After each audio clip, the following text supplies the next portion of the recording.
Tres hermanos sobrevivieron al juicio más importante de la historia, y lo que sucedió en una sola noche cambió el destino de todas las naciones. Mientras las aguas del diluvio aún rugían tras ellos, se pronunció una profecía, una palabra tan poderosa que sigue influyendo en tu vida hoy. ¿Qué sucedió realmente entre Sem, Cam y Jafet? ¿Qué misterios aún se ocultan tras estos nombres? Antes de continuar, comenta abajo desde qué país nos ves, dale a me gusta y suscríbete al canal, porque esta historia cambiará tu perspectiva sobre tus raíces, tu propósito y tu legado. Antes de que existieran reinos, imperios, fronteras, reyes o mapas, existía una familia que caminó sobre la tierra aún húmeda tras el diluvio, respirando un aire de nuevos comienzos e incertidumbre.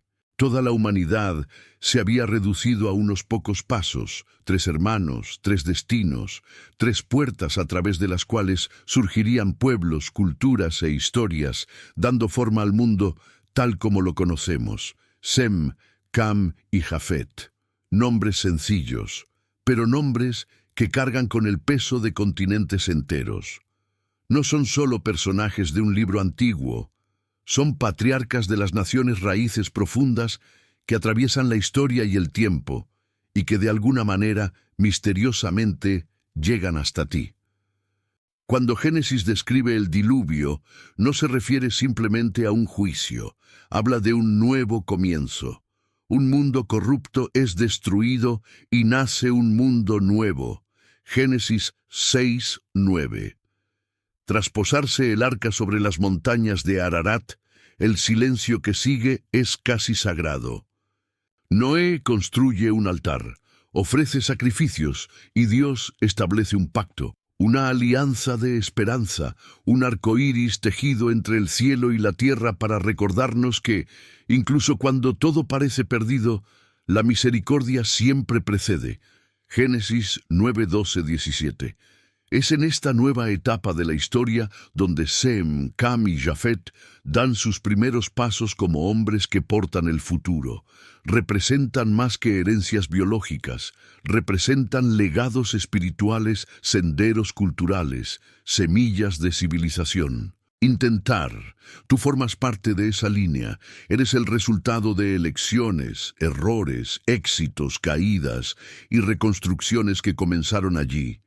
Y quizás por eso esta historia conmueve tan profundamente, porque en el fondo todos sentimos esa vocación, el llamado a comprender de dónde venimos para descubrir qué tipo de legado estamos construyendo y asumir la responsabilidad espiritual que abarca generaciones. Al final, ¿qué heredaste? ¿Qué te llevas contigo? ¿Y qué clase de mundo encontrarán quienes vengan después de ti? Esto no es solo un relato bíblico, es un espejo, y a medida que avancemos, te darás cuenta de que la historia de estos tres hermanos revela mucho más sobre ti de lo que imaginas. Era un mundo que parecía estar persiguiendo poder, como perseguir el viento. Un momento en que dinero, la violencia compró alianzas, la violencia compró silencio, y el corazón humano pareció haber perdido todo sentido de los límites. El Génesis describe este escenario con la frialdad de quien observa una herida abierta. Grande era la maldad del hombre en la tierra, y todo designio de los pensamientos de su corazón era de continuo solamente el mal. Génesis 6:5. Casi se puede oír el eco de este diagnóstico, como trompetas de alarma resonando en un planeta que se hundía en su propio caos.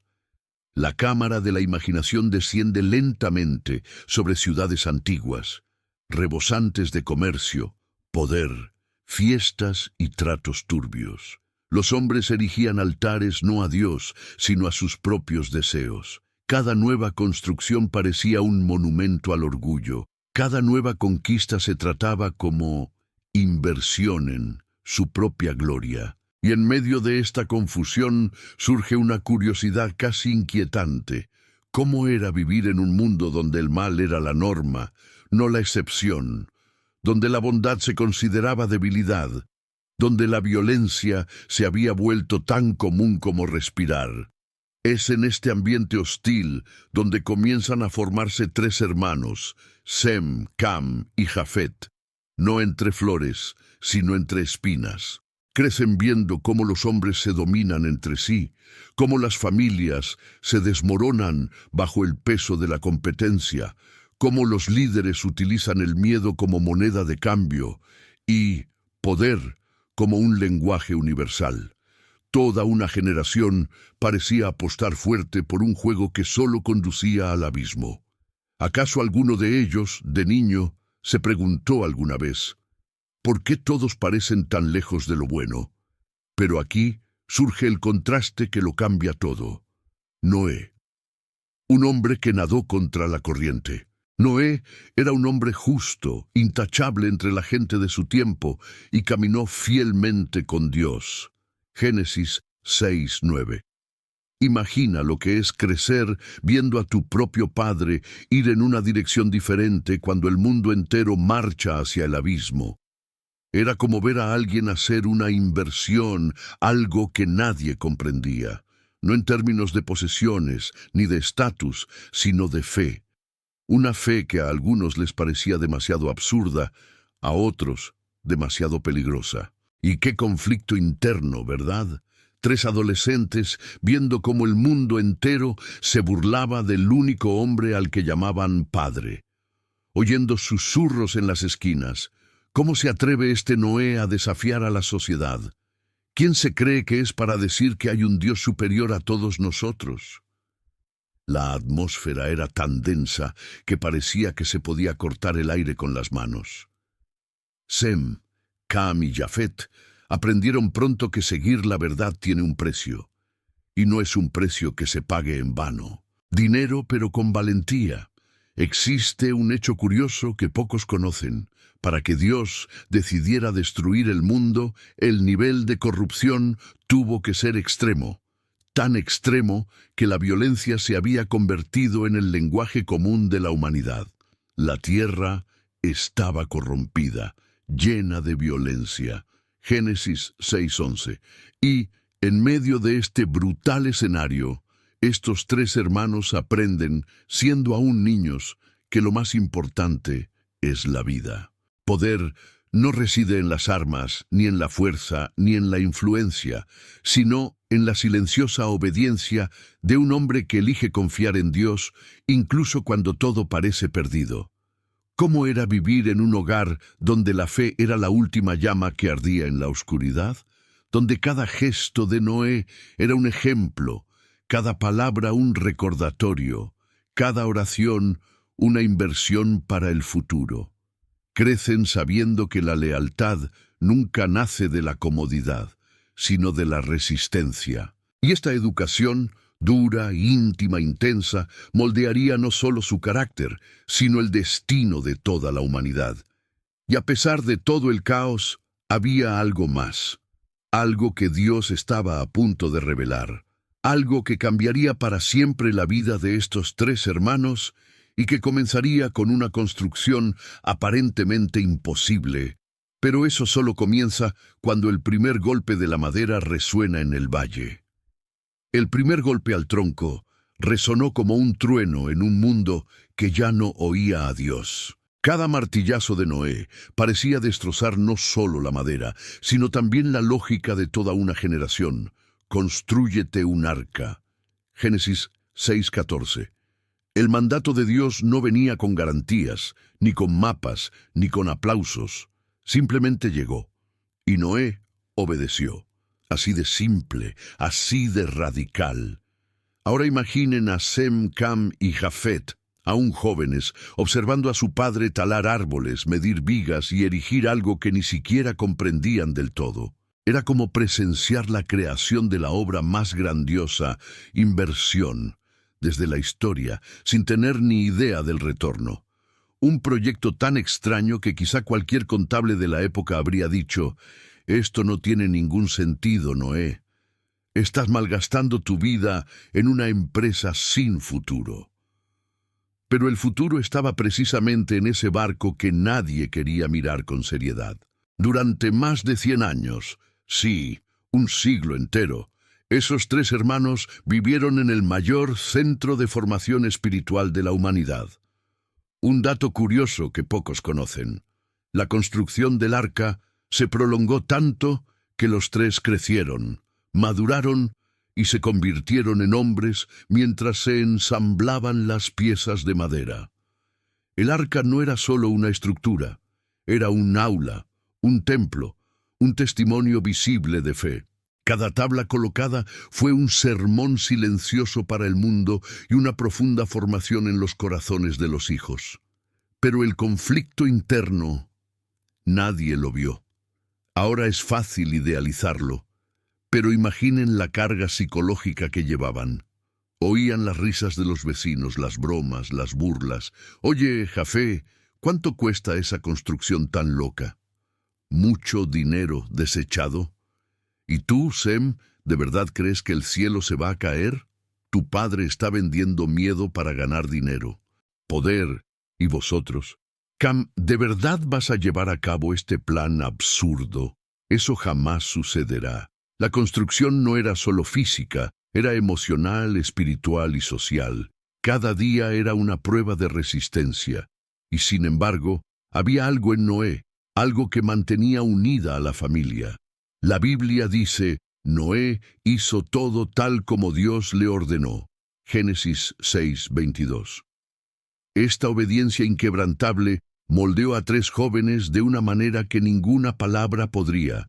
El arca enseñó que la fe no se demuestra con palabras, sino con martillo y clavo.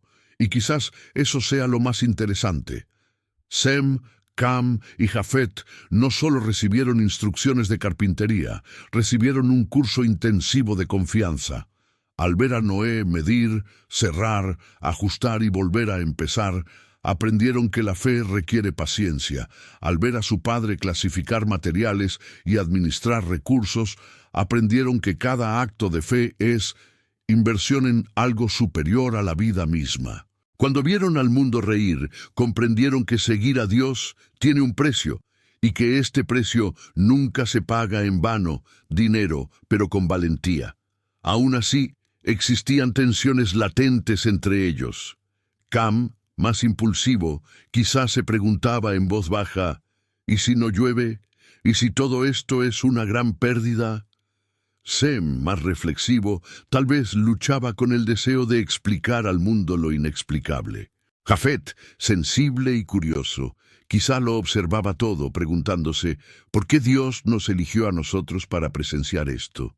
El arca creció, el tiempo pasó, y cada metro cúbico de esa estructura revelaba que Dios estaba escribiendo un futuro que nadie podría haber imaginado. Hasta que un día la madera estuvo lista, el bote estaba en pie, pero el silencio a nuestro alrededor parecía aún mayor. No llovía, no había señales, no había nubes, solo una promesa. Es en este momento cuando la historia se vuelve más intensa y la pregunta queda suspendida en el aire como un trueno atrapado. ¿Qué sucede cuando el mundo entero observa cómo se construye un arca, pero el cielo permanece sin una sola gota de lluvia? Cuando cayó la primera gota, nadie lo creyó. No parecía una amenaza, sino un tímido suspiro del cielo. Pero dentro del arca, Sem, Cam y Jafet sintieron que algo cambiaba en el aire, un silencio denso, casi sagrado. La puerta sellada por la mano divina, el Señor lo encerró. Génesis 7:16, transformó aquella barca en un útero de madera, donde el viejo mundo yacía muriendo afuera, mientras uno nuevo se gestaba en la oscuridad. Y entonces comenzó. La lluvia descendió con la furia de un Dios que no tolera la injusticia eternamente. El sonido era ensordecedor, como martillos de guerra golpeando el techo del mundo. La tierra tembló, las aguas del abismo se alzaron. A cada segundo el planeta parecía crujir, como si sus propios huesos se quebraran. Imagina a Sem tratando de contener la respiración, aferrándose con fuerza a una cuerda, repitiendo para sí las palabras de Noé: «Confía, Dios lo prometió». Dios lo sabe. Sin embargo, dentro del arca no solo había fe, sino también humanidad. Había miedo, duda, sudor frío. Se oía el sonido de animales inquietos, el crujido de la madera, el vaivén incontrolable del gigantesco casco. Era imposible no pensar, ¿esto se mantendrá? Un hecho curioso que pocos conocen: durante los 40 días y 40 noches de lluvia, Génesis 7:12, no hubo pausa, no hubo tiempo para respirar. Para esos tres hermanos, cada amanecer era un recordatorio de que estaban vivos, pero que el mundo exterior se extinguía. ¿Qué le ocurre a la mente de un joven cuando sabe que toda su infancia, todas las ciudades que ha conocido, todos los rostros que ha visto, están desapareciendo bajo el agua en ese preciso instante? Y no olvidemos, eran seres humanos, no personajes de ficción. Cam, inquieto, quizá paseaba por la cubierta fingiendo valentía. Jafet, sensible, tal vez albergaba preguntas que temía formular. Sem, el más responsable, intentaba mantener el orden, pero también él se veía atormentado por una profunda inseguridad. El diluvio no solo destruyó el mundo, destruyó su inocencia. Y en medio de esta escena claustrofóbica se libraba un conflicto silencioso. ¿Cómo conciliar la justicia de Dios con tanto sufrimiento? Oían el rugido de las aguas, pero también oían la voz de su propio corazón que se preguntaba: ¿por qué nos hemos salvado? ¿Qué espera Dios de nosotros después de esto? Con cada respiración, el arca parecía impartir una lección. Dios es amor, pero también es justicia. Dios es misericordia, pero también es santo. Y esta tensión, esta paradoja que ningún teólogo resuelve por completo, la sentían tres jóvenes, sumidos a la vez en el temor y la esperanza. Y el sonido de la lluvia no cesó. Y el arca se elevó, se elevó, se elevó, incluso para sobrevolar las montañas. Génesis 7:20. Ellos, que habían crecido viendo a su padre construir lo imposible, ahora veían lo imposible sosteniéndolos. Y en ese momento surge una curiosidad inevitable. El diluvio no solo destruyó, sino que redefinió. Aquella barca no era solo un refugio, era un laboratorio de transformación psicológica. Los momentos extremos revelan quiénes somos, y allí, atrapados entre vigas y animales, su carácter comenzó a forjarse para un futuro que aún no podían imaginar. Y había un detalle más: todo lo que tenían dentro del arca había desaparecido. Dinero, no tenía poder humano, simples provisiones, confianza y el eco de una promesa. Era como si Dios enseñara que lo más importante es lo humano: inversión.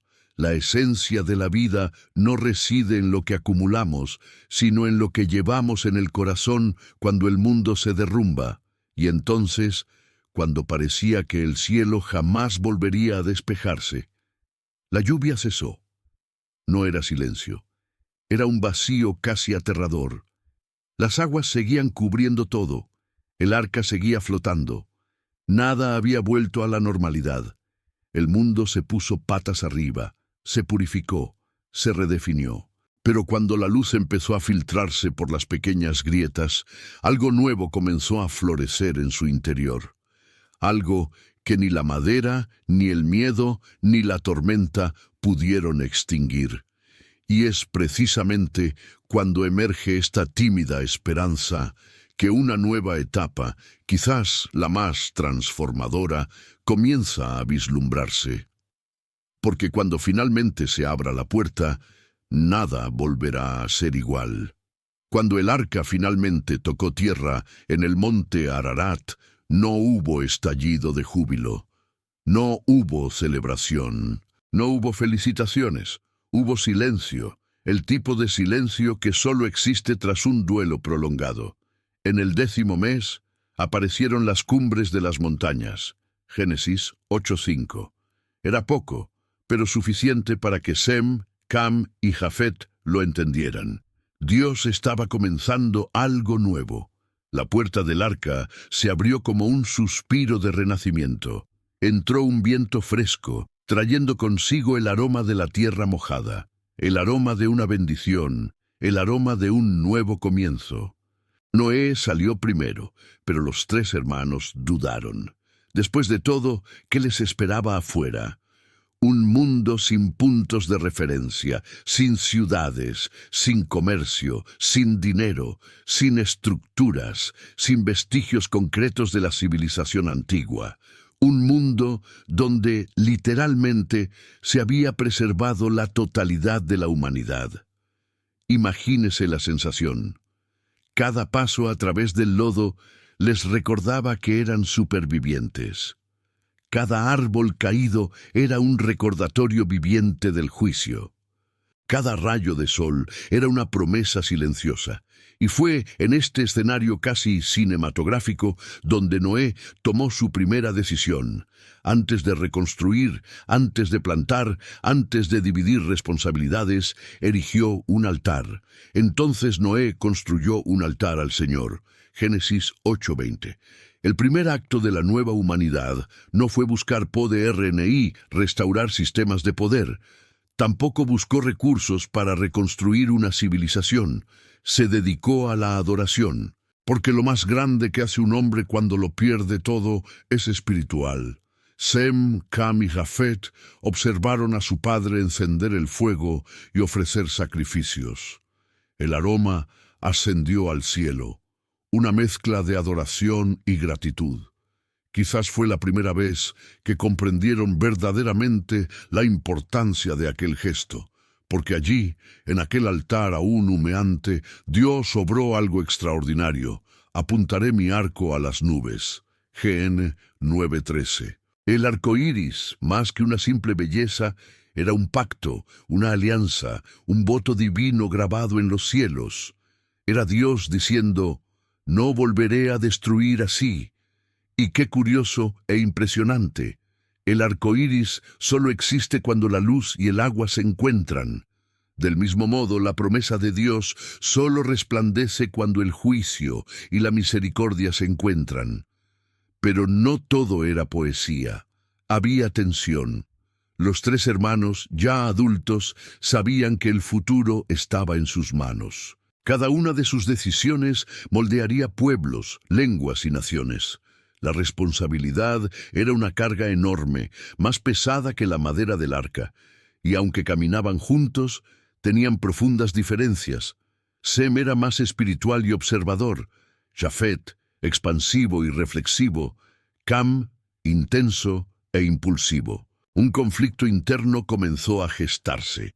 ¿Cómo construir un mundo nuevo sin repetir los errores del antiguo? ¿Cómo mantener la propia integridad cuando ya no existían referentes externos? ¿Cómo gestionar el liderazgo de Noé, ahora que su padre no solo era un padre, sino el patriarca de la nueva humanidad? Un hecho poco conocido. El primer mundo terminó debido a la violencia y la búsqueda desenfrenada de poder. En este nuevo mundo, Dios establece límites, reglas y bendiciones, estructurando la sociedad como quien siembra semillas de equilibrio. Sean fecundos y multiplíquense. Génesis 9:1. El primer mandato no fue construir muros ni crear gobiernos, sino crecer, extenderse y cultivar la vida. Tal vez haya sentido el peso espiritual de esta vocación. Jafé, la grandeza de un destino para la expansión. Sin embargo, Cam tal vez sentía algo inquieto en su interior, algo que aún no sabía cómo nombrar. El altar ardía, el arco brillaba, el mundo estaba en silencio, expectante. La familia comenzaba a reorganizarse, y las responsabilidades se hacían más pesadas cada día. No sabían, y tal vez fue mejor así, que una sola noche lo cambiaría todo, sacando a la luz no solo sus virtudes, sino también profundas debilidades que redefinirían sus historias para siempre. Porque antes de que la nueva humanidad pudiera florecer, un incidente dentro de una simple tienda de campaña dividiría destinos. Se suponía que sería una noche cualquiera, una noche de descanso, de humilde celebración. quizá incluso de modesta alegría por un nuevo comienzo. Pero la Biblia tiene una forma misteriosa de revelar que las mayores caídas no ocurren en campos de batalla, sino en habitaciones cerradas, en lugares ocultos, en momentos de descuido. Noé comenzó a cultivar la tierra y plantó una viña. Bebió del vino, se embriagó y se acostó desnudo dentro de su tienda.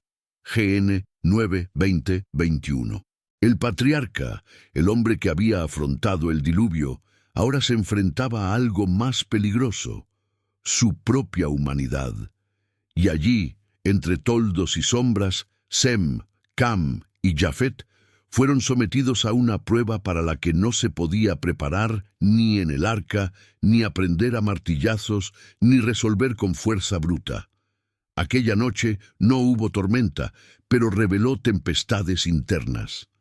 Cam fue el primero en verlo, y lo que vio le afectó, pero no de la manera que debería haberlo hecho. El texto bíblico no detalla las expresiones, pero el silencio de las Escrituras a menudo es muy elocuente. Quizás Cam se detuvo ante la escena, abrumado por una mezcla de asombro, incomodidad y algo más. Algo que, de no controlarse, se transforma en desprecio. El mismo desprecio que muchos sienten al ver el error de alguien a quien consideraban inquebrantable. Aquel momento fue un cruel espejo para su corazón. Un detalle curioso que pocos notan. La narración no condena severamente la embriaguez de Noé. Si bien es un error, se presenta como una debilidad humana. La condena recae sobre las acciones de Cam. Ham vio la desnudez de su padre y se lo contó a sus hermanos. GN 9:22. Ver y exponer, ese es el problema. Ver y burlarse, ver y transformar el error de la otra persona en una conversación desenfadada, como si estuviera lidiando con dinero perdido, enfrascado en chismes baratos, con algo sin valor. En este mundo recién nacido, donde todo era tierra fértil, el corazón de Cam reveló una semilla peligrosa. Una semilla que crecería y marcaría a generaciones. Trató ese defecto como un entretenimiento, y eso dice mucho de un hombre. Mientras tanto, afuera, la luna se reflejaba en el arco iris que Dios había colocado en las nubes días antes, un recordatorio de que la misericordia seguía siendo el tema central de la nueva humanidad. Pero la misericordia exige reverencia, exige honor, exige sensibilidad, y eso fue precisamente lo que Sem y Jafet demostraron al escuchar las noticias de Cam. No se rieron, no hicieron comentarios, no les hizo gracia, actuaron, tomaron una capa, se la pusieron sobre los hombros y, caminando hacia atrás, cubrieron la desnudez de su padre. GN 9:23. Esta escena es de una belleza silenciosa. Dos hermanos caminando espalda con espalda, paso lento, profundo respeto, portando una capa como si fuera un tesoro. Una capa que vale más que cualquier otra cosa poder, porque simbolizaba el carácter. No negaron el defecto de Noé, simplemente optaron por tratarlo con dignidad. Se transformó ese manto en un acto de sanación. Jafet transformó ese gesto en inversión de amor, honor y responsabilidad. Mientras tanto, Cam observaba, tal vez confundido, tal vez avergonzado, tal vez irritado. Su conflicto interno era inevitable. ¿Por qué sus hermanos reaccionaban de forma tan distinta? ¿Por qué honraban a su padre mientras se exhibía? ¿Acaso Cam, en el fondo, sentía que lo estaban juzgando sin decir una palabra? Y hay otra curiosidad fascinante. Este episodio es el primer relato bíblico donde vemos claramente el contraste entre quienes encubren y quienes exponen. Es el inicio de un tema que recorre toda la narrativa bíblica. Dios encubre, el pecado expone, los justos restauran. Los burladores hieren. Cuando Noé despertó, con la cabeza pesada y la memoria fragmentada, descubrió lo que su hijo menor le había hecho. Génesis 9:24.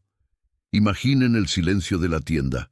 Noé, ya plenamente consciente, mira a Cam, y algo en su interior comprende que aquel gesto, aquella postura, aquella falta de honor, no fue un simple error momentáneo.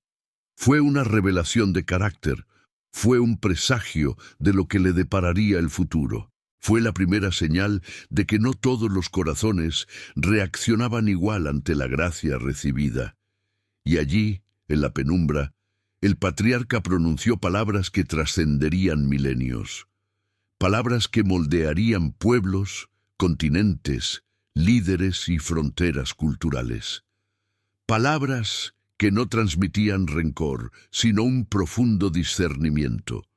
Palabras que aún hoy generan debates, malentendidos y verdades trascendentales. Noé alzó la voz, la llama de la lámpara parpadeó, los tres hermanos contuvieron la respiración, y las primeras profecías sobre el futuro de la humanidad comenzaron a surgir de los labios de aquel hombre que aún yacía allí. La tienda aún olía a vino derramado y al polvo caliente del desierto cuando Noé abrió lentamente los ojos. Afuera reinaba el silencio, pero no era paz. Era ese silencio denso que precede a las palabras. Sem y Jafet permanecieron en la puerta, tensos, como hombres que saben que algo trascendental está a punto de ser dicho. Y Cam, incluso desde la distancia, sintió el peso de una palabra que aún no había tomado forma, pero que ya lo había atravesado como una flecha. Entonces Noé se puso de pie, apoyándose en su vara, que temblaba como si hubiera soportado siglos. Sus ojos, antes cansados, ahora ardían con la claridad de quien habla inspirado por el Espíritu. Alzó la voz, y el desierto pareció contener la respiración. Maldito sea Canaán, siervo de siervos será para sus hermanos. Bendito sea el Señor Dios de Sem, y que Dios engrandezca a Jafet, y que habite en las tiendas de Sem. Génesis 9, 25-27. Fue como si tres flechas salieran disparadas de su boca, cada una siguiendo un camino que atravesaría civilizaciones, imperios, guerras, culturas, hasta llegar a nosotros.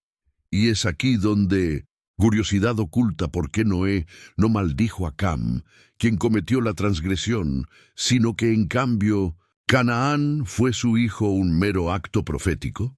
¿Fue un presagio de la futura corrupción de ese pueblo? ¿O acaso ocurría algo más profundo, algo que revelaba cómo el pecado no solo afecta a quien lo comete, sino también a los caminos que elige?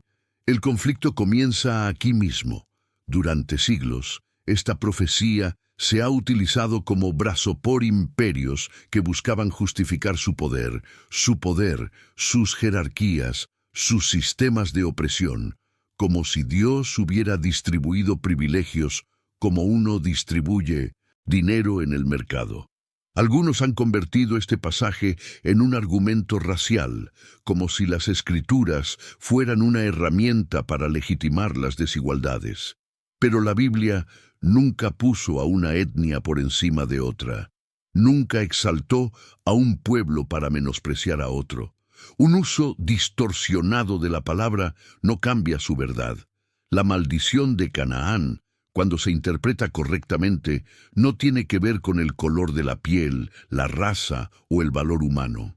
Tiene que ver con personaje, cultura, semillas plantadas, caminos que una nación elegiría en el futuro.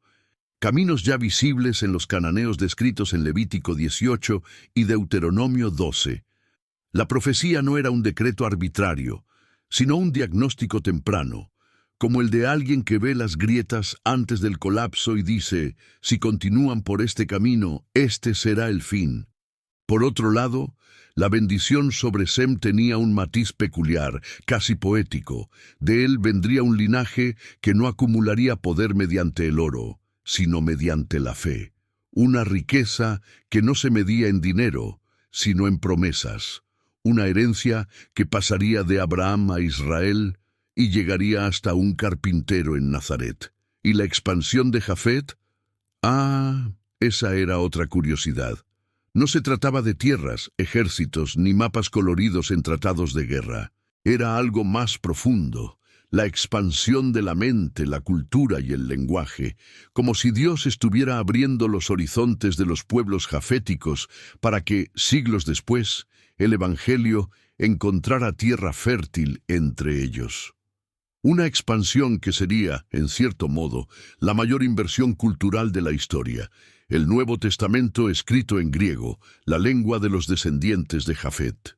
Y entonces surgió la pregunta que ninguno de ellos se atrevió a formular en voz alta, pero que quedó suspendida en el aire como humo. Si Sem trae la luz, Jafet ensancha los caminos y Canaán conlleva un destino difícil. ¿Dónde nos encontramos cada uno de nosotros dentro de esta profecía? Porque no se trataba solo de ellos, se trataba de todos los pueblos, se trataba de nosotros. Y mientras esa pregunta se cernía como una tormenta en el horizonte, otra revelación comenzó a tomar forma. Una revelación que cambiaría el curso de los siglos, de las naciones y del concepto mismo de bendición. Porque la historia no había hecho más que empezar, y el linaje que traería luz al mundo ya respiraba entre líneas. Aquella mañana el viento le cortó el rostro como una fina hoja, pero había algo distinto en el aire, un silencio que no era ausencia de sonido, sino una presencia de significado. Sem caminaba solo, observando el horizonte recién bañado por el diluvio, como si Dios hubiera pasado su mano sobre el mundo y hubiera dicho: «Empecemos de nuevo».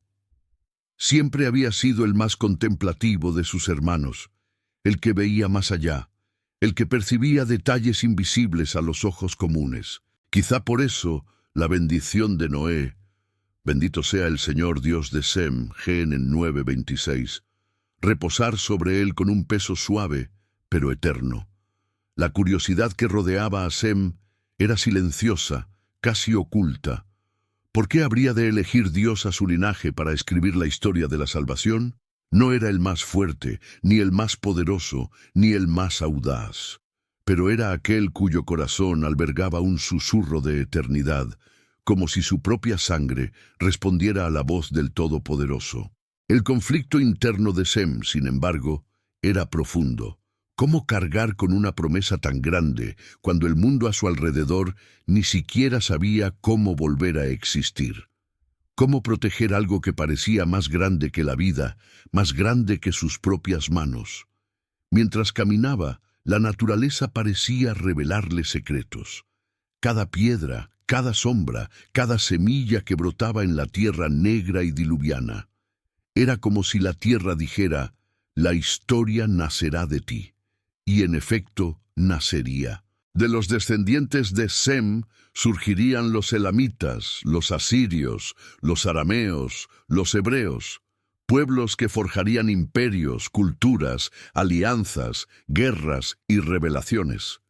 Pueblos a través de los cuales Dios movería las piezas como en un tablero de ajedrez divino, preparando el momento en que el Verbo mismo se haría carne. De Sem descendía Abraham, el hombre a quien Dios hizo promesas que parecían imposibles, tierras, descendientes, una nación entera, Génesis 12:1-3. Promesas que, a ojos humanos, parecían exigir aún más dinero, más poder, más poder.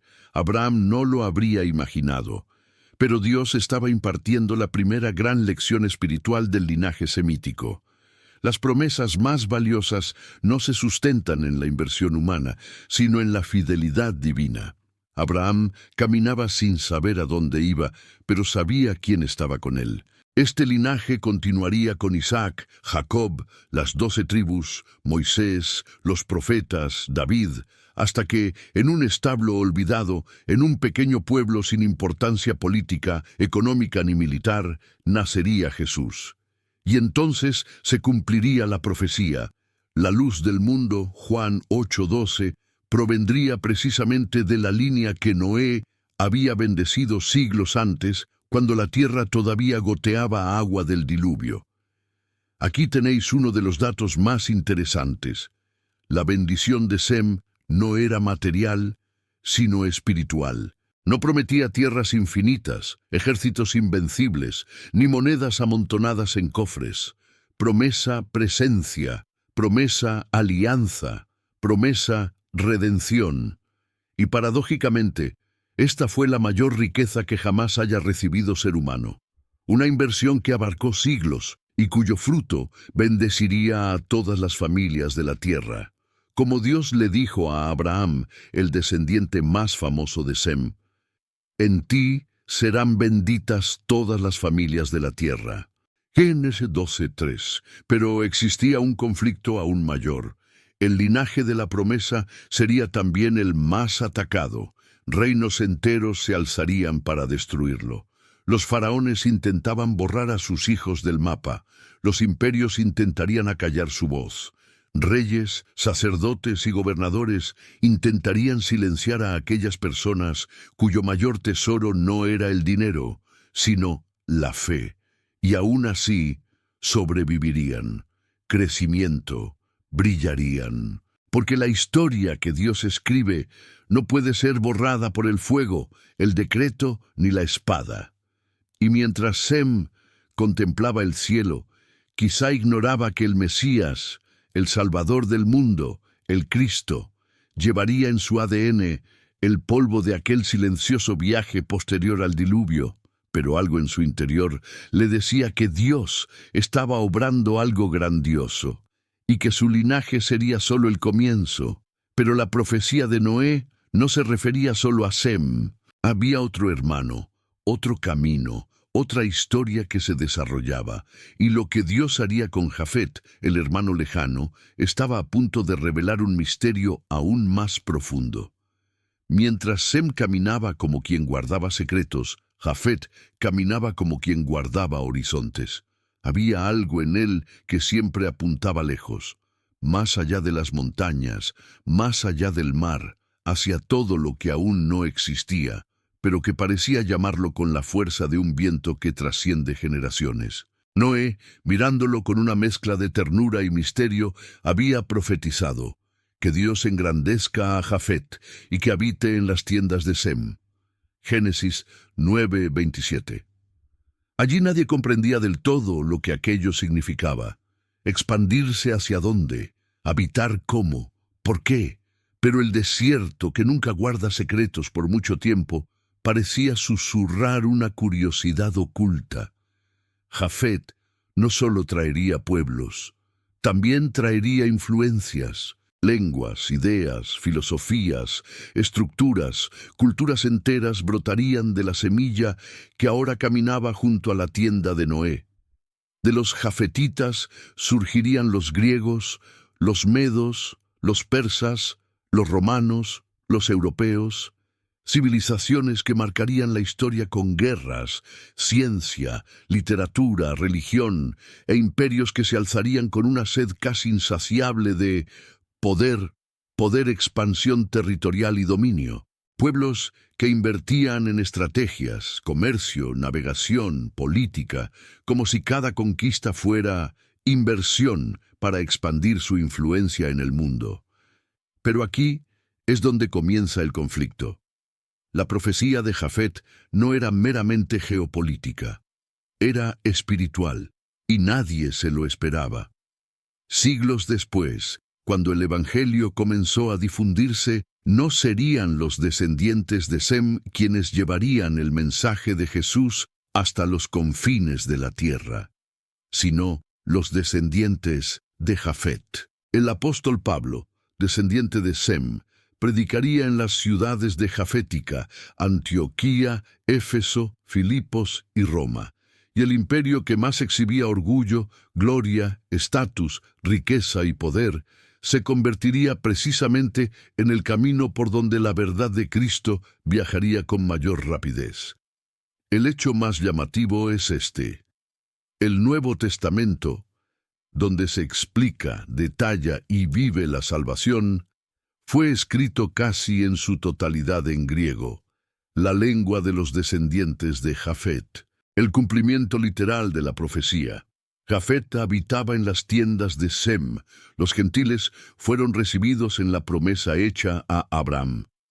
El mensaje nacido en Israel se conserva en las cartas de Jafet.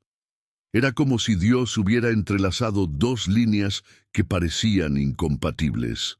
Se importaba el fuego de la revelación. Jafet aportó el idioma, la estructura intelectual, los puertos, los caminos, las ciudades, el terreno perfecto para que el Evangelio se expandiera. Pero esto planteó otra pregunta incómoda. ¿Cómo podrían utilizarse pueblos tan marcados por la gloria humana para transmitir un mensaje que condena precisamente esa gloria humana? Esta contradicción se convertiría en una de las mayores ironías divinas. Porque donde hubo orgullo, Dios sembró humildad. Donde quiera que hubiera filosofía humana, Él sembraba sabiduría eterna. Donde quiera que hubiera fuerza militar, Él colocaba una cruz. Donde había afán por acumular riquezas, Él enseñaba que el mayor tesoro no era el dinero, sino la gracia. Así pues, lo que parecía una mera bendición de expansión, se transformaría en un puente entre los cielos y las naciones. La cultura jafetita no sería destruida, sería redimida, no sería anulada, sería utilizada, no sería borrada, sería iluminada. Y entonces llega el punto más hermoso de esta profecía. Jafet no roba el espacio de Sem, él entra en él comparte, él aprende, él lo recibe. Se inclina ante la historia que comenzó en Sem, pero que le llega como un abrazo. Por eso tú, que probablemente no desciendes biológicamente de Israel, puedes leer la Biblia hoy. Por eso conoces el nombre de Jesús. Por eso la salvación ha llegado hasta los confines de la tierra. La historia del Evangelio pasando por las manos de Jafet es una de las mayores pruebas de que Dios no desperdicia ninguna cultura. Él lo usa todo. Él lo transforma todo. Él lo redime todo. Pero si Jafet representa la expansión y Sem la revelación, y el tercer hermano, aquella cuya historia ha sido a menudo malinterpretada, distorsionada, utilizada injustamente e incluso con malicia. Porque ahora hemos llegado al nombre más controvertido, el más incomprendido, él, quien más sufrió por las interpretaciones humanas, pero a quien Dios nunca abandonó. Y aquí es donde entramos en la historia de Leva, el hermano cuya complejidad revela más sobre Dios de lo que muchos imaginan. Era como si el viento del desierto aún transportara, milenios después, los susurros de las primeras ciudades africanas construidas por manos que aprendieron desde temprano a lidiar con el tiempo, la tierra y el misterio.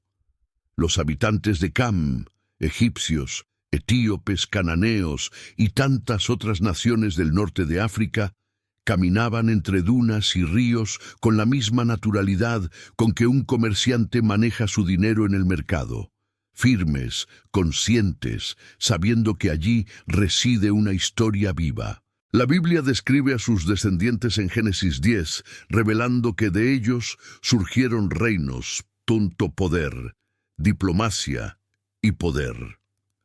Mucho antes de que cualquier imperio europeo soñara con existir, resulta curioso. Cuanto más antigua es la civilización, más profundas son las sombras a las que debe enfrentarse. Y Cam cargaba con las suyas. Lo que pocos saben es que a pesar de la grandeza de estos pueblos, la mención bíblica más famosa de Cam proviene de un episodio familiar incómodo, casi demasiado íntimo, narrado en Génesis 9, una historia aparentemente insignificante, pero que ha resonado a través de los siglos como un eco malinterpretado. Allí, un gesto de irrespeto genera una profecía, no contra Cam, sino contra Canaán, tu hijo. Y es precisamente ahí donde nace uno de los conflictos más distorsionados de la historia, la falsa idea de que Dios maldijo a los pueblos africanos.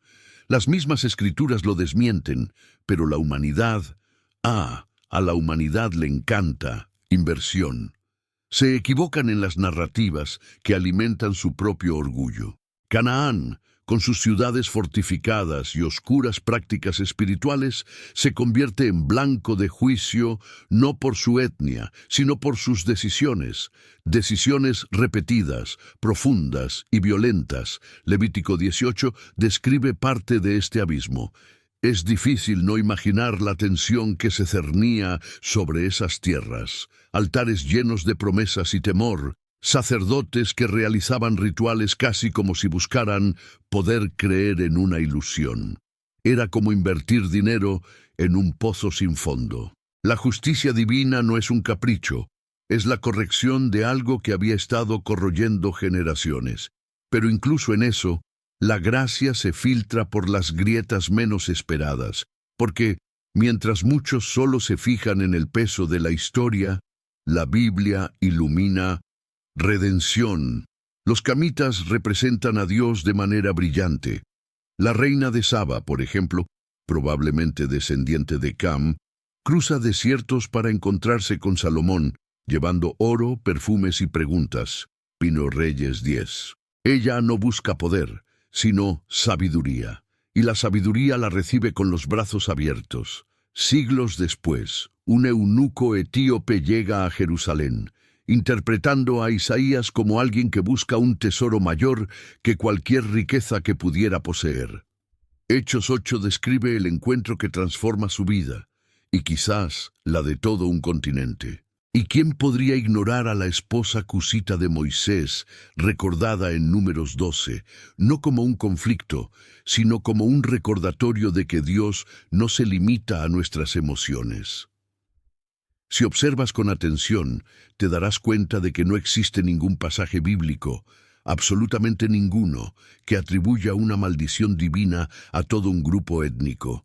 Eso es una invención humana, no celestial. Dios no divide a las personas por el color de su piel, sino por sus corazones. No se fija en las fronteras, sino en las intenciones. Él ve cada cultura como un campo donde puede sembrar la redención, como alguien que... inversión inteligente a largo plazo.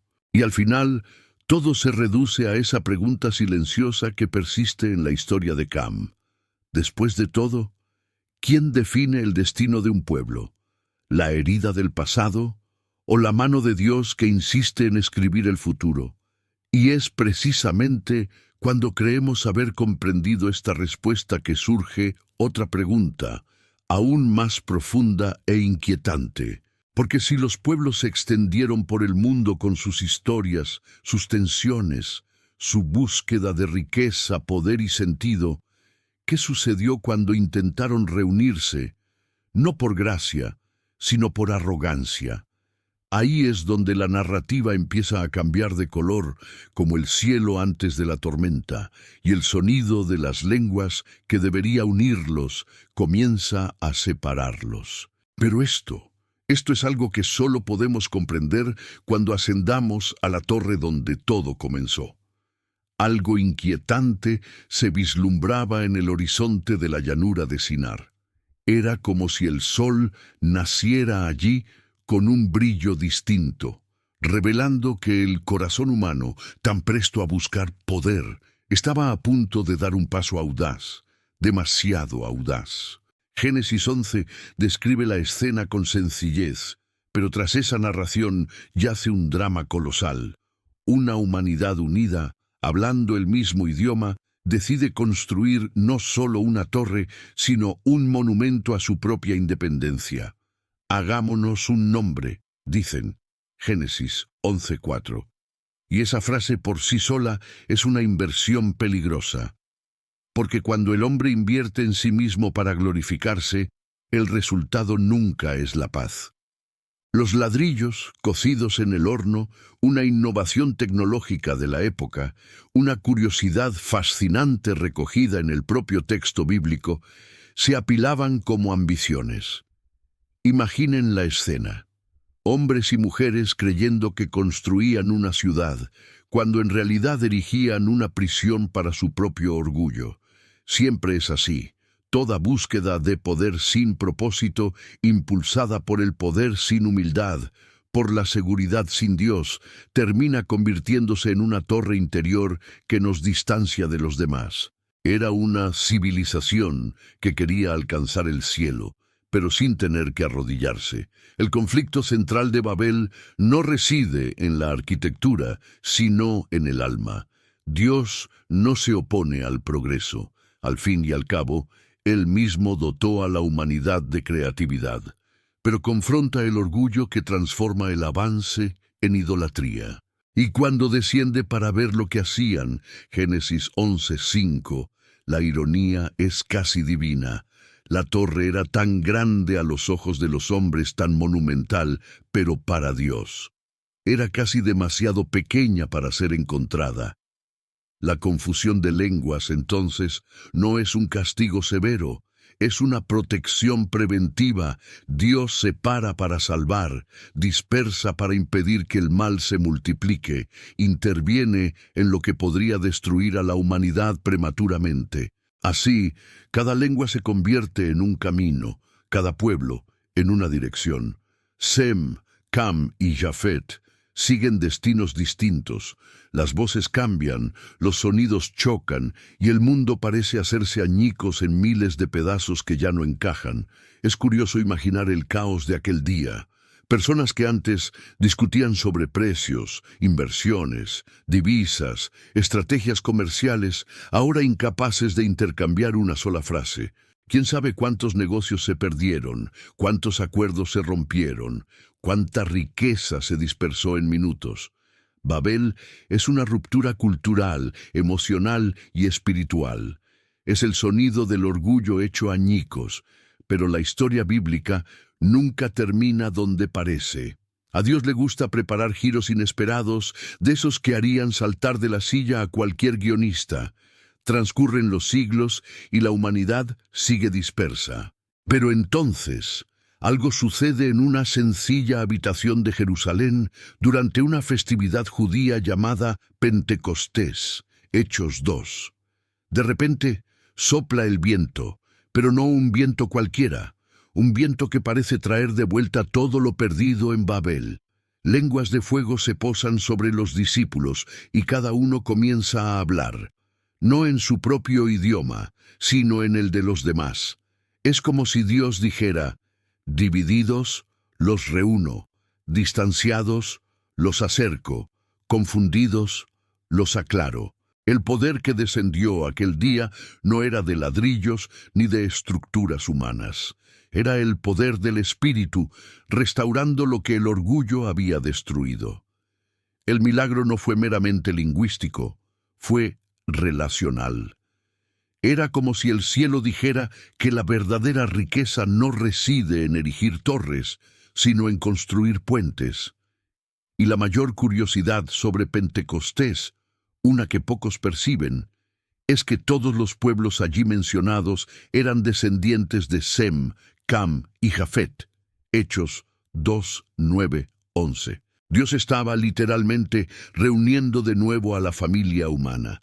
La Iglesia nace, pues, como un proyecto global, donde cada cultura, cada color, cada idioma encuentra un lugar para respirar. Es la antítesis de Babel, la antítesis del orgullo, la antítesis del aislamiento. Es el cielo descendiendo para deshacer las divisiones de la tierra. Pero, al ver esa sala iluminada por el fuego del Espíritu, una pregunta comienza a surgir, casi en silencio, en lo más profundo del alma.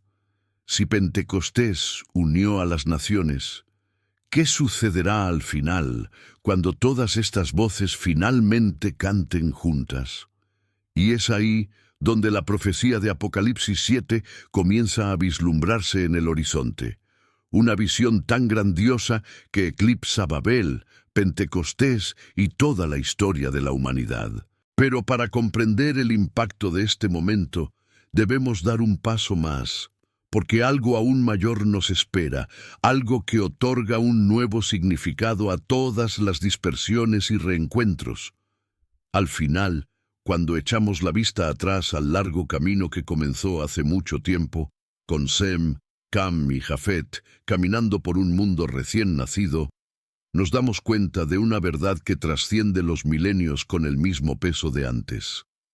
El legado no es casualidad, es una construcción, es una elección, es una inversión diaria, sin llevar en luz la promesa del pacto, el hilo que conduciría a Abraham, Israel y el Mesías. Génesis 9:26.